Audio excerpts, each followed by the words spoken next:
आदेश आदेश। मैं अष्टशावर मित्र प्रवीण आप सभी का हार्दिक अभिनंदन करता हूं। आज बात करेंगे 13 मार्च 2024 के कन्या राशि फल की।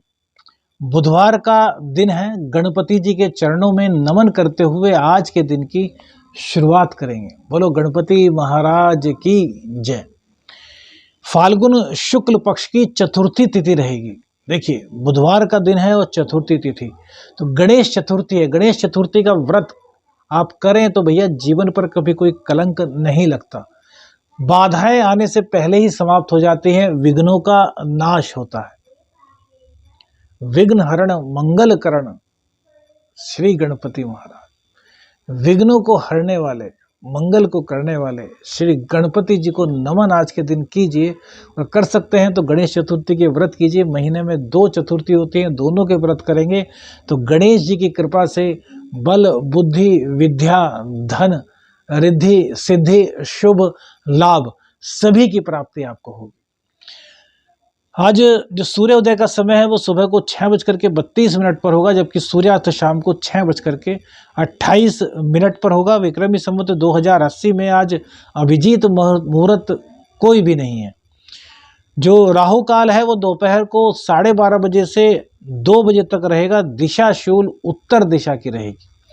बात करते हैं कन्या राशि के गोचर की। केतु देव आपके राशि में विराजमान रहेंगे। मंगल देव आपके पंचम हाउस में, शुक्र शनि सूर्य षष्ठ भाव में विराजमान रहेंगे। नीच के बुध के साथ राहु सप्तम स्थान में, गुरु और चंद्र अष्टम स्थान में विराजमान रहेंगे। और जो चंद्र देव है वो केतु के नक्षत्र से आज गोचर कर रहे हैं। और केतु से यदि संबंध देखा जाए तो अष्टम का, यानी कि षडाष्टक संबंध चंद्र से केतु का बनेगा। अपने घर से यदि देखें तो भैया चतुर्थ का संबंध बनता है चंद्रदेव का। तो अब देखिए ग्रह स्थिति तो हमने बता दी, अब इसका प्रभाव क्या होगा इसको भी बताते हैं। अष्टम में चंद्र का जाना, एकादश का जाना अच्छा नहीं माना जाता, लेकिन यहाँ पर गुरुदेव विराजमान है जो कि आपके चतुर्थेश भी हैं और सप्तमेश भी हैं। तो चतुर्थेश और सप्तमेश के साथ चंद्र की युति ये आपके लिए अच्छी रहेगी। तो कहीं ना कहीं दाम्पत्य जीवन में सुधार का मौका आपको मिलेगा। हालांकि बुध ने पीड़ित किया हुआ है ग्रह को, लेकिन फिर भी कहीं ना कहीं थोड़ा सा मौका आपको मिलेगा।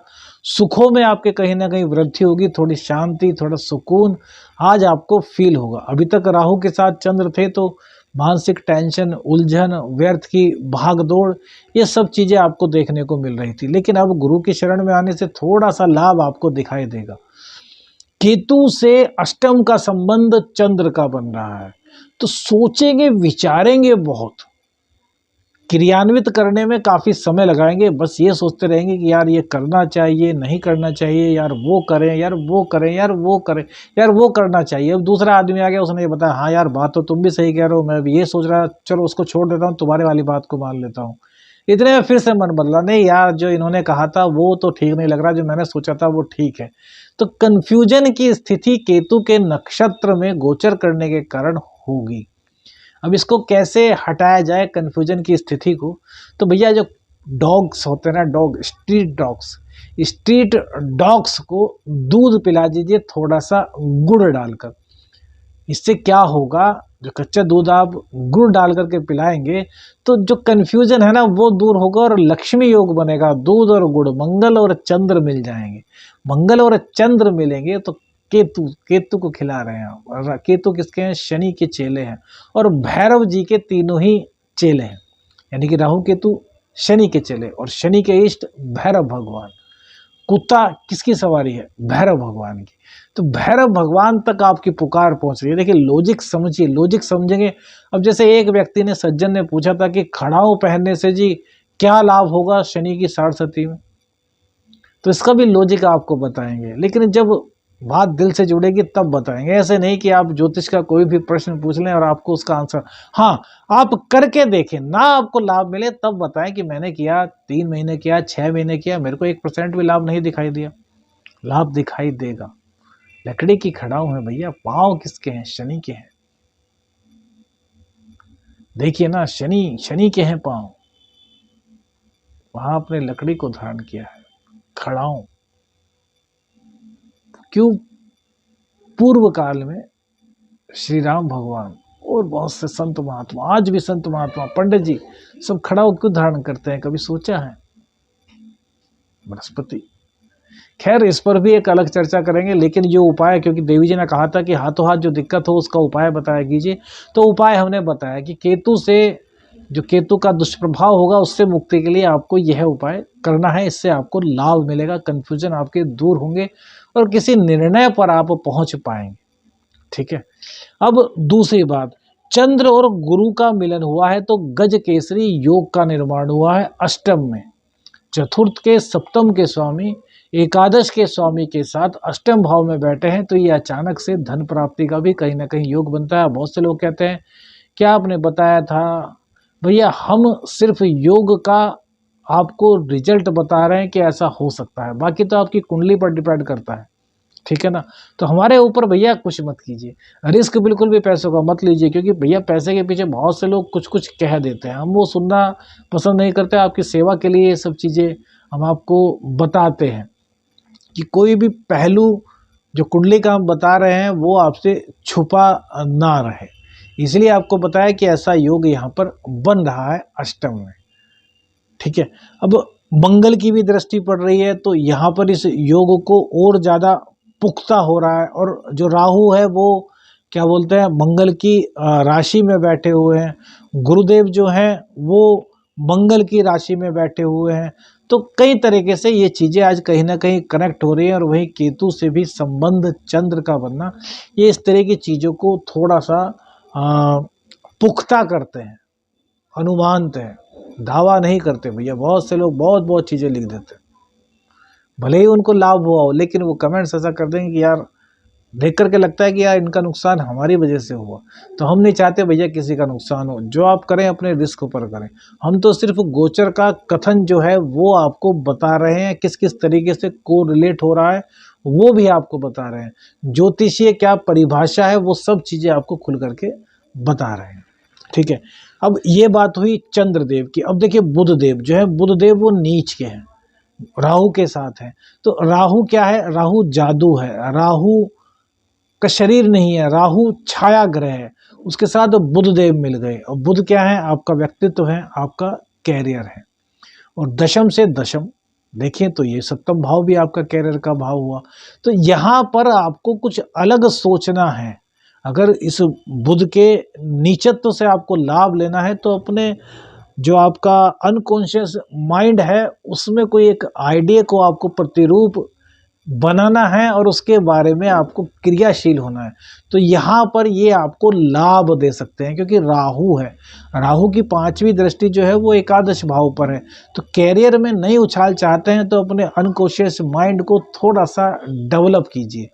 जब इसको आप डेवलप कर लेंगे तो आपको काफ़ी लाभ मिलेगा, क्योंकि 24 मार्च तक बुध यहीं पर रहेंगे, उसके बाद ये अष्टम में चले जाएंगे गुरु के साथ, है ना। उसका क्या अर्थ होगा वो आपको पता चल जाएगा राशिफल में ही। लेकिन फिलहाल के लिए जो नीचत्व है उसको भंग करने के लिए हरी घास पर चलना 6 मिनट नंगे पांव, ये बहुत अच्छा रहेगा, सूर्य अस्त से पहले और सूर्य उदय के बाद। ये आपके बुध को मजबूत करेगा, आपके अंदर जो नए नए आइडियाज़ आ रहे हैं उनको एक मूर्त रूप देगा और उनको क्रियाशील भी करा देगा। ठीक है। मंगलदेव पंचम भाव में बैठे हैं, तो पंचम भाव में उच्च के मंगल शिक्षा के लिए आपको पूर्ण रूप से आश्वस्त कर रहे हैं कि आप मेहनत कीजिए, उत्तीर्ण कराना अच्छे अंकों से इनके हाथ में है। तो मंगलदेव क्या है, पुरुषार्थ। जब पुरुषार्थ को आप छोड़ देंगे तो फिर मंगलदेव साथ नहीं देंगे, क्योंकि वो सेनापति हैं, उनका कार्य ही है पुरुषार्थ करना। सूर्य के सेनापति हैं तो पुरुषार्थ करेंगे। अब सूर्य है ना, सूर्य को तो चलना है, आंधी हो बरसात हो कुछ भी हो, सूर्य समय के अनुसार चलते रहते हैं, रुकते नहीं। अब उनके जो सेनापति हैं मंगल, उनको उनसे भी ज़्यादा भाग दौड़ करनी है, क्योंकि सूर्यदेव के साथ साथ चलना भी है भैया, है ना।